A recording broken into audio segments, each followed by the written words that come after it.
La grande famille, lecture documentaire, page 25. Oui, aujourd'hui, on va travailler un texte documentaire. Regardez là, c'est un document. Oui ou non?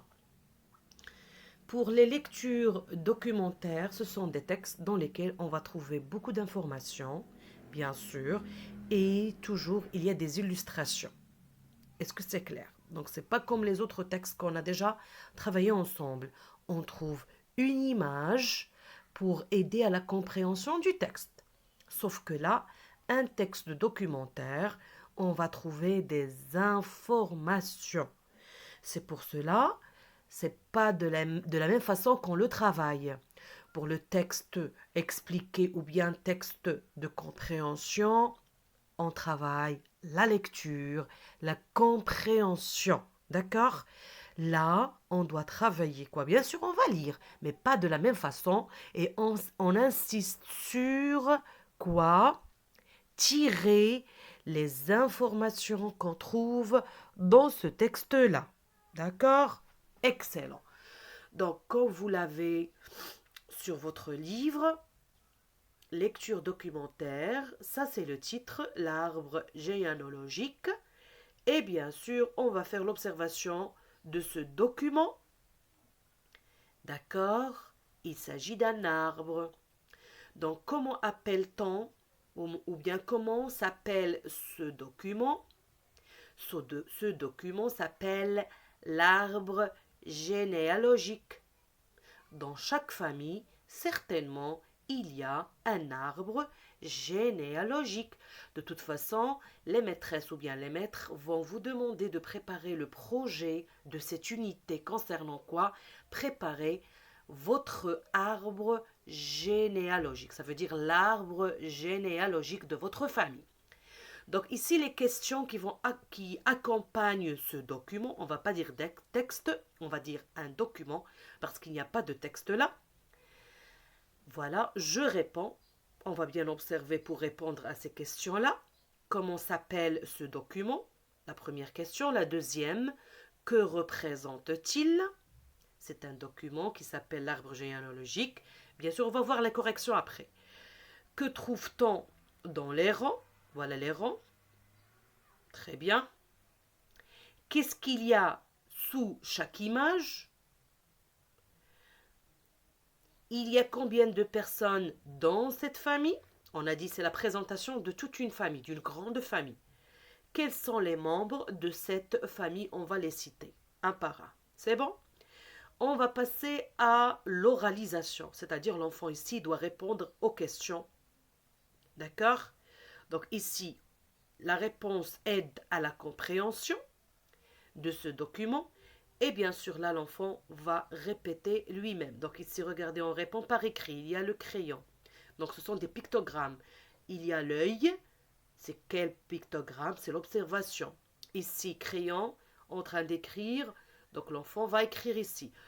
Regardez là, une bouche avec une bulle. Ça veut dire l'oralisation. On appelle ça des pictogrammes. Ça facilite la compréhension de la consigne pour l'enfant. Parce que la plupart des enfants du CP n'arrivent pas à lire, bien sûr. Les pictogrammes les aident à mieux comprendre la consigne. C'est clair?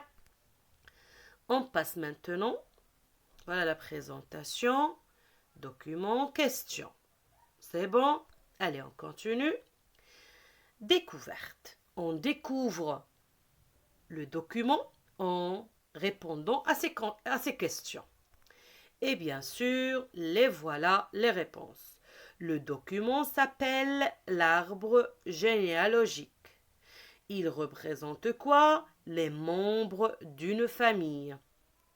Dans les rangs, on trouve les photos des membres de cette famille ou bien les images. D'accord?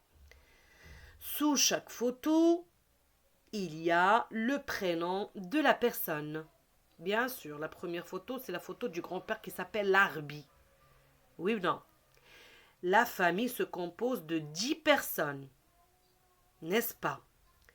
Les membres sont Larbi, Samira, Fatna, Karim.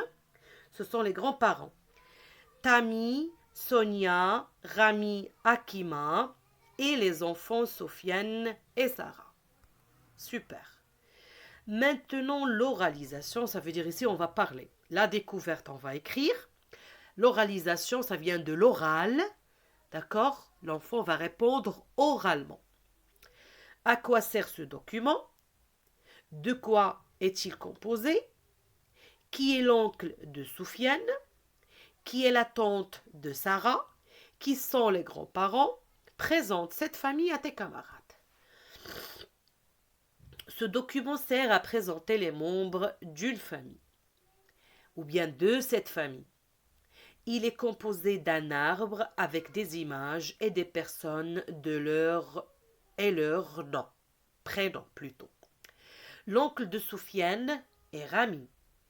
La tante de Sarah est Alima. Les grands-parents sont Larbi, Samira, c'est pas Salima, Fatna et Karim. Cette famille, et vous allez citer les noms des membres de la famille. Donc il faut faire attention ici, c'est Samira, faute d'orthographe. Sauf que là, avant que je termine, je dois corriger une petite faute que j'ai remarquée tout à l'heure. Ce document s'appelle l'arbre généalogique. La question c'était comment s'appelle ce document? Voilà, c'est juste. D'accord? C'est bon. Là, à quoi sert ce document? Ce document sert à présenter les membres d'une famille. Je m'excuse, j'ai cru que j'avais fait une faute. Donc, à la fin, je vous dis au revoir. Portez-vous bien.